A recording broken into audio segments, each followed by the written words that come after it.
Good afternoon. I am Chaplain Colby. I am thrilled to have a chance to lead a discussion about a very delicate topic. To start off, I'd like to share two scenarios with you and ask you to think about the answer to the question, which is a habit and which represents an addiction. The first scenario, both these are personal anecdotes for you. When I was an early speaker in public, I went through a ritual that I did before every speech. I would go to the latrine, the restroom, and eventually get to the point where I'd wash my hands and I'd just kind of settle my nerves. This worked beautifully well until the one time that I returned from the restroom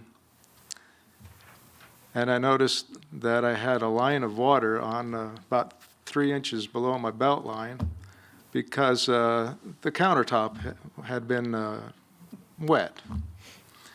Trying to make a presentation at that point, I realized I was in trouble. Got through it somehow. That's scenario number one. Scenario number two. When I was a young lad, I developed a fond taste for Dr. Pepper. Eventually, I was told, Dr. Pepper has caffeine in it. And, and I knew, well, at least in those days, we weren't supposed to touch caffeine in our beverages. Okay, I will make the sacrifice. I will find another drink. So, of course, Mountain Dew popped to my mind because it couldn't be a cola drink because it didn't look like a cola drink, right? Okay, so of those two scenarios, which represents a habit and which an addiction? Now, get your wheels turning there. Most people would say the first one would be a habit. Why? Because it's something that I could easily solve, didn't involve a whole lot of complexity. I simply stopped wearing light-colored trousers when I gave speeches. Most people would then argue that an addiction was the second scenario because there was some chemical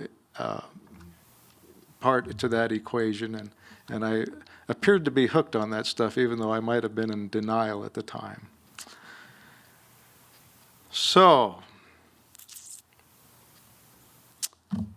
here we are looking at the commonalities of addictions. And this is the flow of what I want to present to you today. We'll go through commonalities of addictions, the specifics of pornographic addictions. Sorry, Frank, but I could not cover the entire field of addictions in 15 minutes. But we will generalize and look at the impact on relationships and then finally ask the question, because we are going to have question and answer time, right? We're going to ask the question, what must we do? So here are some commonalities. Let's talk about that for just a minute. Addictions do serve a purpose. They provide a distraction from pain, discomfort. They give soothing. Of course, there are these strings attached in most addictions in the form of guilt, shame, loss of dignity, loss of marriage, loss of career, loss of free agency. Addictions, now just think of one, anyone. They serve a purpose, meaning that they don't just come out of the blue. Of course, there is some debate as to whether the reason that they come is due to the environment or perhaps genetic makeup or perhaps some other yet to be identified reason. But in general, addictions do have commonalities between them, whether they are gambling, drugs, gaming, or some other internet usage. And they're often two-phased. So the first phase is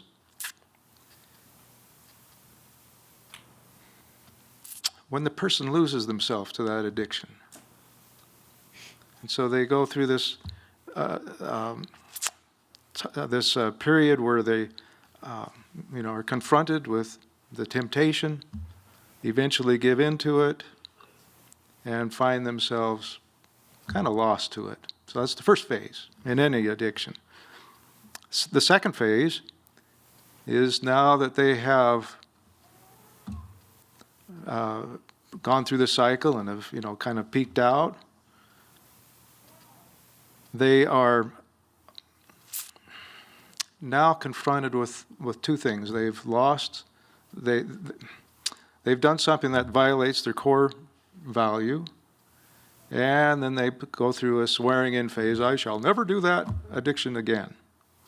And what happens then is the anxiety builds and builds and builds and repeats through the cycle, and so eventually they repeat the behavior that they've sworn they will never do again. So you can translate that to any addiction that you care to be looking into. And I'm picking pornographic or sexual addiction as we move forward, simply because that is on the top 10 list, actually of the top 2 list of items that Army chaplains claim as being something that they feel is very important, but on the other hand feel very inadequate to deal with. And so that's why I've chosen that. You see, at present, pornographic or sexual addiction is not recognized by either the APA's DSM-5 or the Medical Association's equivalent, the International Classification of Disease Codes.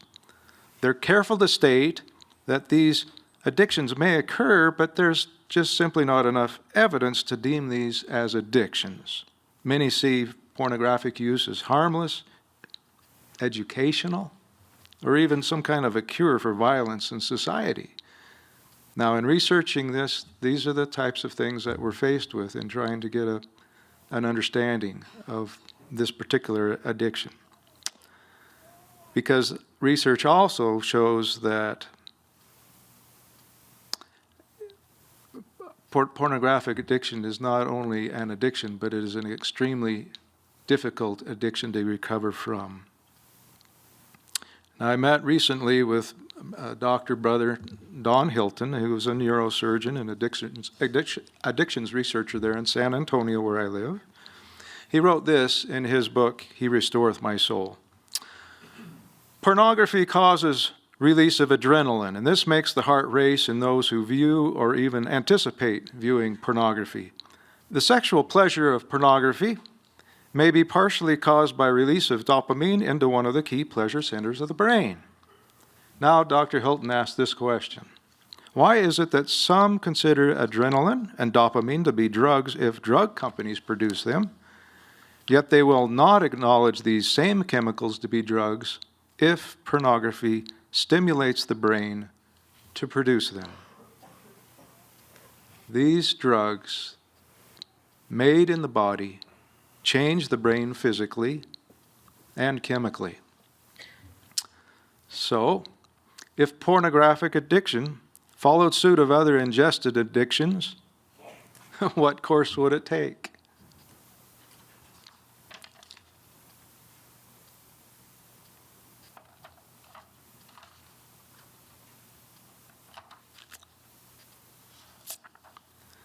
Now, Mark Castleman, in his book, The Drug of the New Millennium, writes about 4 stages of pornographic addiction. So we have, number 1, the addiction effect, when powerful sexual stimulus or aphrodisiac effect occurs, followed by sexual release, which returns again and again. Paradoxically, the most intelligent among us are most vulnerable to this. Why? Because of the more highly developed fascination capacities and imaginations. So, on to step number 2, escalation.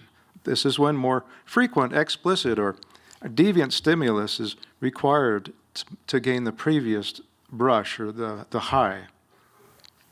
Gradually, the person prefers the addiction cycle of imagery and this peak high rather than a real living partner. And for women, the effect is more profound if the stimulus is relational or emotional, some kind of a storyline And then number 3, desensitization. The person gradually normalizes and tolerates previously shunned material. And number 4, acting out sexually. The person begins to feel the bondage of needing a fix regardless of the consequences. And I might add that some of those consequences can be breakup of family, loss of their career, public humiliation.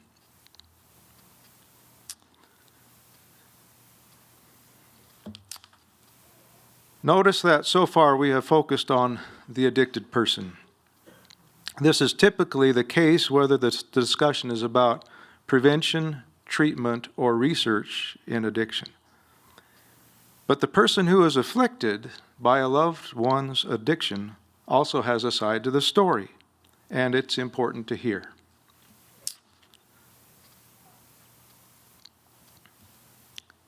From a recent transcript I had in a counseling session, I asked the question of the client, how did you respond to the realization of this problem of pornography? She said, quote, I thought the problem was initially with my husband's character because he told lies without any reason.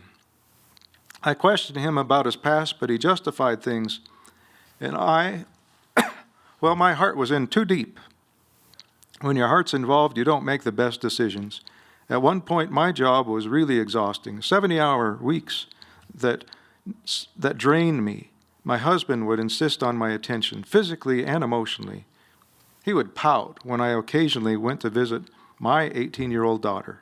I thought, you're an adult. You shouldn't be so needy. After one of my business trips, I returned and discovered my husband's porn history on the computer. When I confronted him, he picked up the computer and he threw it on the floor. He told me all men look at porn, but at the same time he acted guilty and was remorseful and said he would stop. Later on, I checked, and he hadn't quit. Eventually, my being away was an excuse for him to look up old girlfriends from high school. He is 60 years old. He admitted having affairs and looking at porn every night. Then as I was interviewing her, I asked her to talk about some of the other things that she felt, and that was applying in her life. She says, I quote here, I was devastated. I felt stupid and guilty for not being good enough, for not listening to God enough. Now, who could I trust? I can't even trust myself. The physical response was horrible. I wasn't sleeping. I began drinking. I got physically ill, hospitalized. Immune systems began to fail. Then pleurisy, pneumonia, fluid around my heart and lungs. I discovered I had an autoimmune disorder. My organs shut down. I know it was from intense stress. My body just shut down. Close quotes. Now let me ask you, does this sound like a victimless addiction?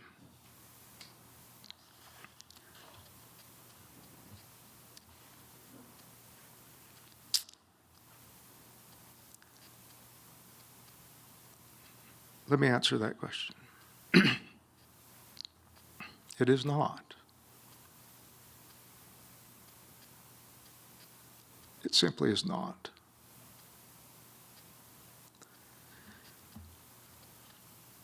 I would rather speak about a million other topics than have to address pornographic addiction in public. There are so many wonderful things to talk about to begin with, but there are a lot less shameful things to talk about, even if they are hard to talk about. The impact on relationships I have found to be some of the most insurmountable, ungodly, dark and despairing attempts that you can have in life. And yet I rely on the testimony that was given in General Conference. I think President Uchtdorf, among others, stated that there is nothing that the light of Christ cannot work through. No one has descended so far below that they cannot be redeemed. But there are consequences.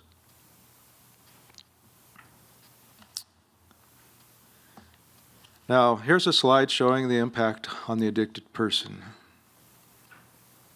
As you go through those, you can tell I basically went through 4 components of the human experience: physical, social, emotional, mental, spiritual. Think of somebody that maybe you're familiar with, maybe in your own family or clinically or in your own community. Do these match up with people that you know are striving to overcome an addiction, or particularly pornographic addiction? And then on the flip side, here is the impact on the afflicted. Again, physical, social, emotional, mental, spiritual. Take just a moment to visualize a person that would be in this category.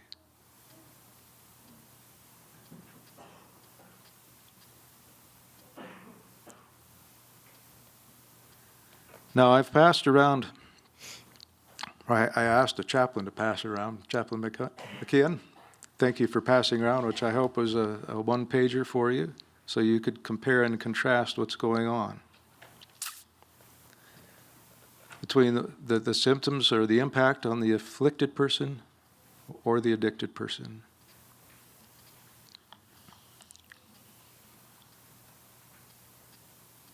And as you take a look at those things side by side, just ask yourself, what would happen if everybody, before they went down this road, looked at the other end of the stick? You know, when you pick up one end of the stick of pornography, you have to pick up the other end as well. So you're looking and comparing and contrasting the impacts of those 2 sides of the coin. Let me first of all ask you a question. How do we confront the denial that is so rampant in this affliction to our nation? Be thinking of that. I think I'll stop right now and take some questions and answers. I would like to hold just 30 seconds at the end to make a parting, concluding comment. So, thank you. So one of the primary issues is the military as a porn-friendly culture. You have a normalization of the use and consumption of pornography. It's encouraged among peers. It's often openly displayed. What can we do as chaplains? Often it gets put away when we come around, but you can't be ever present. Speaking to that notion of the military as a porn-friendly culture, how we in our roles as chaplains can combat or push back against what is socialized or normalized in our employment context? That's a good question, Chaplain Reed. You know really how to get to the core of something. Let me share a quick experience. I was in Iraq and visited and would go through the barracks from time to time and the living quarters of our soldiers. On one occasion, I was in the personal defense squad. What do we call that? What's the acronym? Whatever that is, for the commander. As I was going through their site, I noticed, thank you, I noticed that we had a lot of this pornography on the walls. And I just sat them down and I said, I said, you've been promised many blessings from me and other people about your safety and the safety of your family based on your performance out here. And I have to tell you that displaying this kind of material is not going to draw you close to the Spirit of God so that you'll be warned about problems, challenges, safety, dangers. So that was an approach that I took. What I'd really like to do is just bring their necks, but you can't do that very easily. Another approach might be just to not be afraid to show your emotion. And so that means you're going to take some steps before you get too far down the road with a unit. You will be impressed to give certain utterances and prophetic promises based on faithfulness and obedience to the light that they've been shown. So if we work that into our relationship building ahead of time, that will help. Is Chaplain Boatwright? Yeah, we used to call that kind of a prophetic intervention, where you would call someone to repentance in the military. And they've removed that phrase prophetic from our Army regulation. However, Vance, what did they replace it with? Do you remember? Candor. Yeah. Candor. So it's okay to tell them this is destructive, not positive. And they need to hear that, because who else is going to tell them? And there's risks that go with that. Right. Absolutely. Good question, Chaplain Reed. I hope that at least gets us thinking about that. How do we set up? Because we're talking about this because it's predictably going to happen. Good. Please. Chaplain Williams, are you aware of upcoming studies that are available that show an impact? Because commanders, they like to see data. So if we can show impact of pornography usage, I know there are some studies that have been recently done, but I think that's something that we can do. But take your comment on that. Yeah, I would just say that I don't have any current data on what's going on. I have provided at the end of my slides references which are fairly dated and not as up to date as I would like them to be. But that being said, I know that there are current periodicals and journals that are covering this.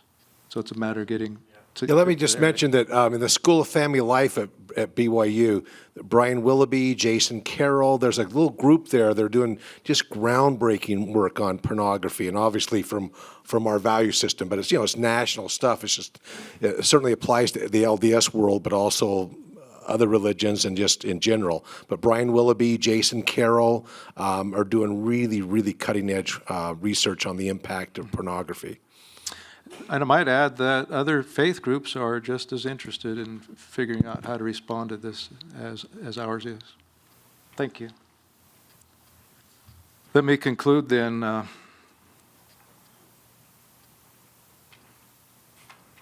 This is relapse management. I just want to let you know that as you're working with people with pornographic or sexual addiction, a high case of recidivism, it means they're going to relapse for the most part. We need to be aware of that. This acronym of HALT helps us understand how to manage that and help prepare a person. So the hunger, meaning are you feeling empty, angry, those emotions that we talked about before, or the other presenters, lonely, tired. I have to tell you that tired, we had the other presentation about lack of sleep in the performance pyramid earlier. All these things add up to kind of a perfect storm for relapse. The other acronym I have is not really an acronym, it's just HOLD. Need to hold each other accountable, and this is partner to partner.